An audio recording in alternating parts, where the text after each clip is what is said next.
Introducing Burhan Academy. Assalamu alaikum to all my brothers and sisters and respected elders.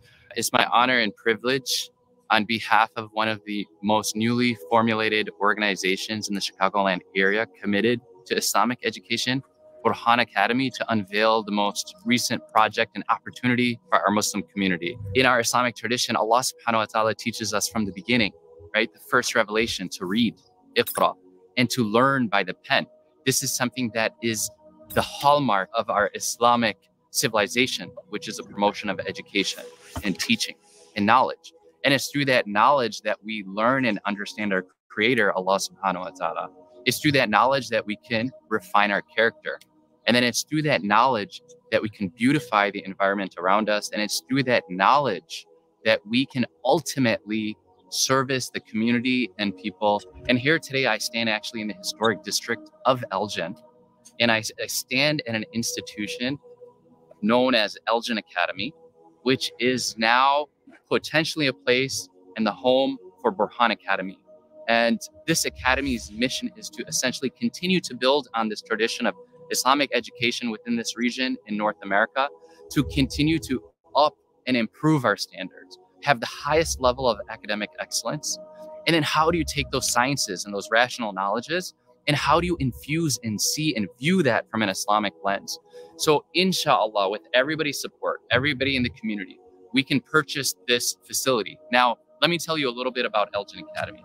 SubhanAllah, this facility that we are at right now, it's approximately 18 acres of property, 14 acres of property right here for the actual school. And then they have another 4 to 5 acres for a sports complex about 1 mile away.